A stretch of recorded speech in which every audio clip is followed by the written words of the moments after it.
अस्सलामुअलैकुम, hello everyone, कैसे हैं आप लोग। उम्मीद करती हूँ मेरे सारे ही दोस्त खुशबाश होंगे और मज़े में होंगे।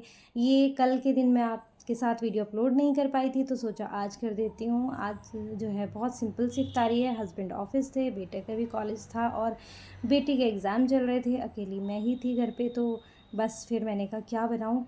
जब आएंगे तो सबने खाना ही है। हस्बैंड तो रात को 10 साढ़े 10 बजे तक आएंगे, तो बस सिंपल सा मैंने इफ़्तार बनाया था। तो इफ़्तार दिखा देती हूँ क्या बना रही हूँ। आज बना रही हूँ लोबिया। लोबिया को मैं बिल्कुल डिफरेंट तरीके से बनाऊँगी। तो इसमें मैं सारे ही मसाले ऐसे ही उबलते टाइम डाल दूँगी और बाद में ऑयल डाल करके इसकी भुनाई करूँगी। तो सबसे पहले एक मीडियम साइज़ का प्याज लिया था, वो डाल दिया और इसी तरह मैंने एक टमाटर डाल दिया काट करके। जब मुझे कुछ ज़्यादा बनाना होता है तो मैं 4 साढ़े 4 के बीच जो है ना किचन में आती हूँ।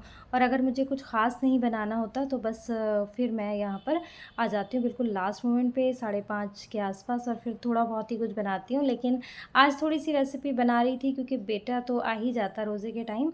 हस्बैंड तो वही साढ़े 10 बजे रात को आते हैं, तो उनको इफ़्तार में साथ ही दे देती हूँ और उनके लिए वही चने वग़ैरह होते हैं बना कर के रख लेती हूँ। तो यहाँ पर मैंने हल्दी, धनिया, मिर्च, प्याज, टमाटर और जिंजर गार्लिक पेस्ट भी शायद मैंने 1 चम्मच डाला था।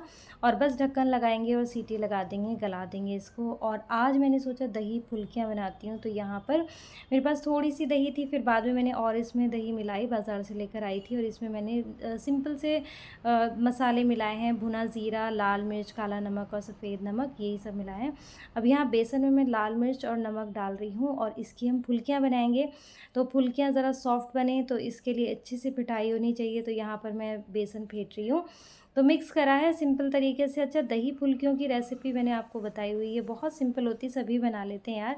तो बस मैंने इसकी डिटेल वीडियो तो नहीं दी, लेकिन हाँ, अब मैं ये जो प्याज के पकौड़े बना रही हूँ ना, इसकी रेसिपी मैं आपको ज़रूर दूँगी। 2 बड़े साइज़ के मैंने प्याज लिए थे, अजवाइन डाली, मिर्च डाली, नमक डाला है। नमक मिर्च आप अपने हिसाब से डालिएगा। और यहीं पर डाल रही हूँ मैं बेसन। बेसन मैं सर्विंग स्पून से डाल रही हूँ और 2 चम्मच मैंने भर के डाले हैं सर्विंग स्पून वाले। तो बेसन थोड़ा कम ही रहता है कि बस इतना हो कि क्रंची सा हो जाए। सारे मसाले डाल करके मैंने एक साइड रख दिया कि थोड़ा बहुत अगर ये 4-5 मिनट में पानी छोड़ता है तो बहुत हो जाएगा, उसी में हमारा सारा काम हो जाएगा। अब ये दही फुल्कियों का बेसन मैंने अच्छे से फेंट कर रख लिया था।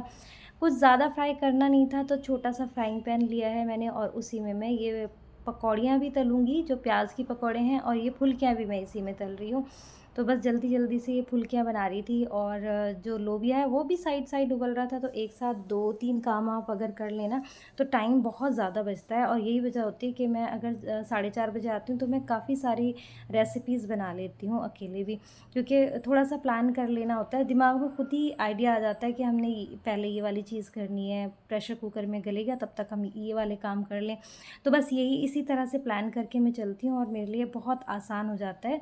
कितनी भी रेसिपी बनानी हो तो 1 से डेढ़ घंटे से ज़्यादा नहीं लगता मुझे, बस इतना ही टाइम लगता है। कुछ ज़्यादा ही किसी रेसिपी में टाइम लगने वाला हो तो बात अलग है, नहीं तो इस तरह की छोटी-छोटी जो रेसिपीज़ बना रहे होते हैं ना, उसमें मुझे बिल्कुल टाइम नहीं लगता। तो आप भी मुझे बताइए कि आप लोग क्या-क्या रेसिपी बना रहे हैं आजकल इफ्तार में। बड़ा अब तो बस ये समझो कि आखिरी अशरा शुरू हो चुका है और बस दुआओं की दरख्वास्त है आप लोगों से कि आप अपने लिए हाथ उठाएँ। तो मुझे भी याद रखिएगा यार, दुआओं की तो बहुत ज़रूरत है, हर किसी को ज़रूरत है आज के दौर में।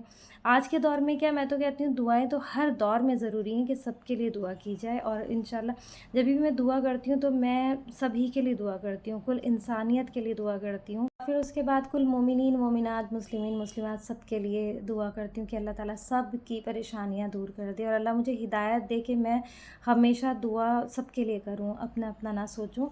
अल्लाह हम लोग को सबको हिदायत दे कि हम सब एक दूसरे के बारे में सोचें। अल्लाह ताला ने दीन इस्लाम बनाया ही इंसानियत के लिए है कि आप ये देखो, अल्लाह ताला ने पड़ोसियों का हक़ कितना रख दिया कि आप अगर अच्छा खा रहे हैं और पड़ोस में अगर कुछ दिक्कत है ना, तो आपके ऊपर जो है ना बहुत सख्त चीज़ें लाजिम कर दी गई। तो आप यही है इस्लाम की खूबसूरती कि हर किसी के बारे में सोचना।